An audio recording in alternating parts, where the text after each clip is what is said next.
The Versace brand is known for producing a wide variety of very nice and luxurious fragrances, both for men and women. And one of their most popular men's fragrances is Dylan Blue.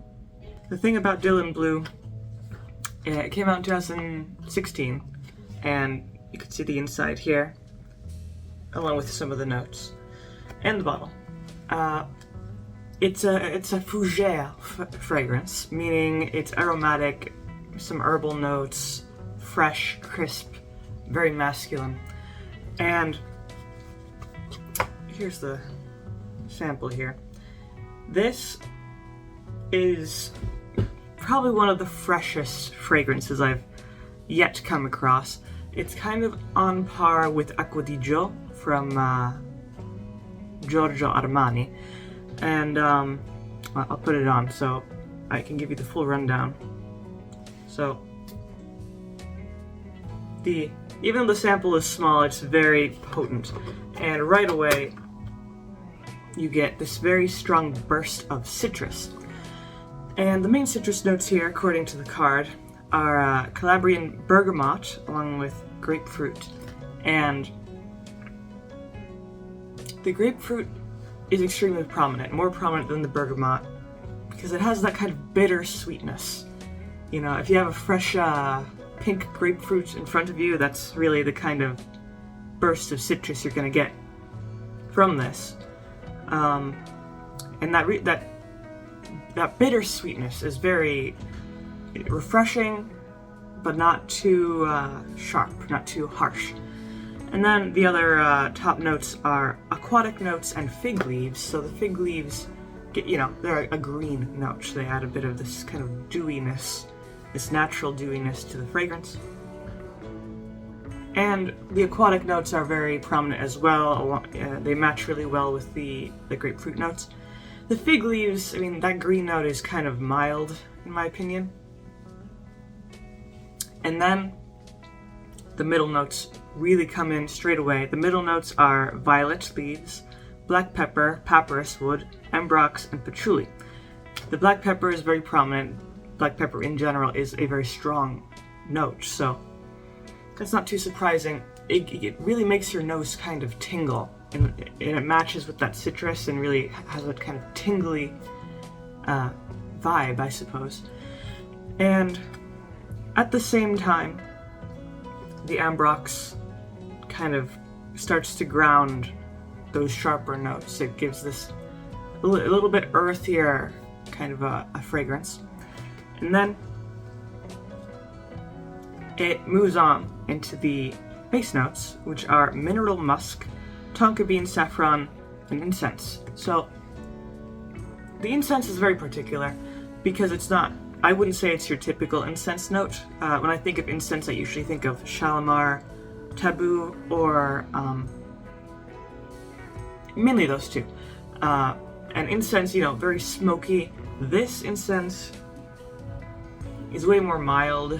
It's, I wouldn't say this is a smoky fragrance. This is just generally a very aromatic, citrus, kind of herbal fragrance. And because of that, the incense note is still there, it's just very faint, and it does somewhat ground the fragrance, but the most prominent base notes here are the mineral musk. You could definitely, you can kind of imagine some ground up stone, like some shale or something, or even salt, salt rocks. And it kind of has that little bit of earthy coldness, a little bit, from that mineral musk. And then also the tonka bean and the saffron. The saffron in particular adds a certain warmth to the fragrance, even though it's very faint.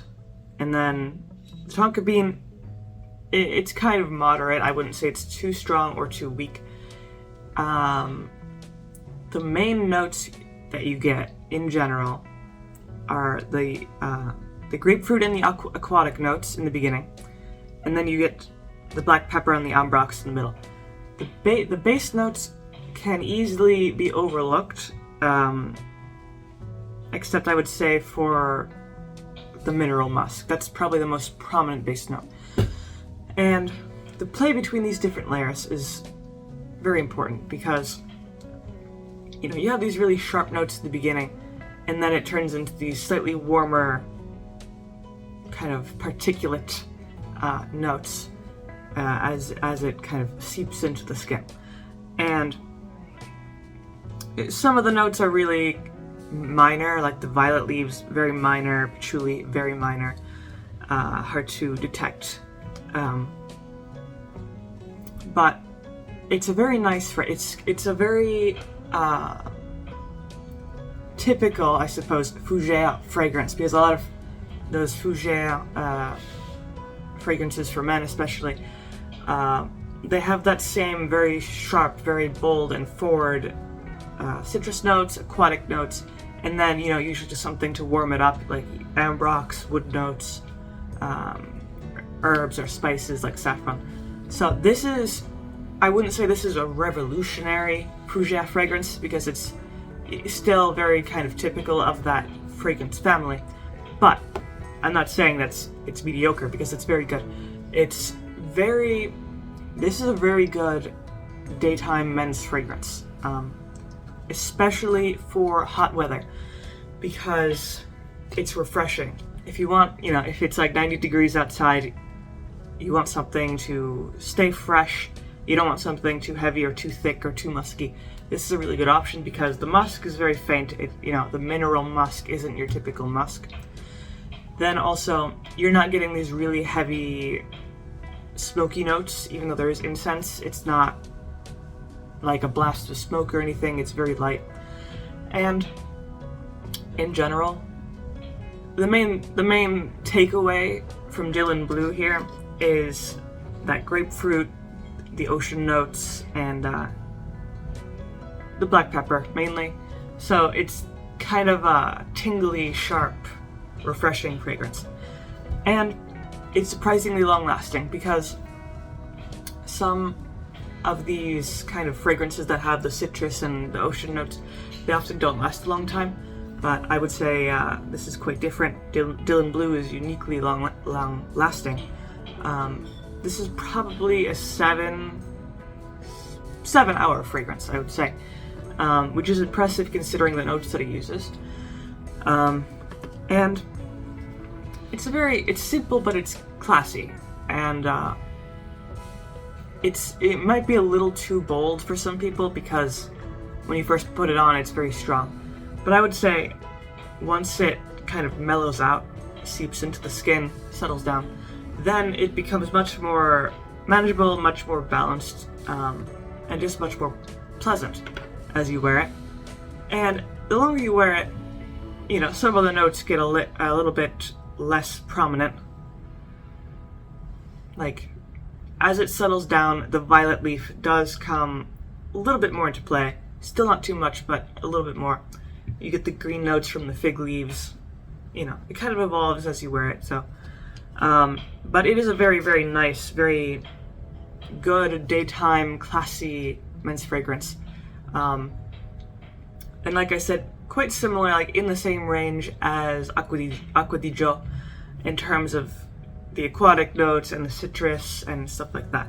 I would say that Dylan Blue is a little bit sweeter than Acqua di Gio, mainly because of the grapefruit. The grapefruit has that natural bittersweet note, which Acqua di Gio doesn't really have. That's more true, fresh, true citrus. But this is, I mean, you can't go wrong. I don't think you can go wrong with this. As long as you enjoy fougere fragrances, you know, if you don't, then I suppose you wouldn't enjoy this, you know, or if you prefer warmer, more earthy fragrances, you might not like this either. But people who generally enjoy citrus, you know, light, fresh fragrances, this is a very good choice. So that's pretty much all I have to say about Dylan Blue by Versace. If you have any other opinions about this fragrance, you can always leave those down in the comments below. If you like the video, leave a like, maybe subscribe, and I make videos throughout the week, so stick around for those.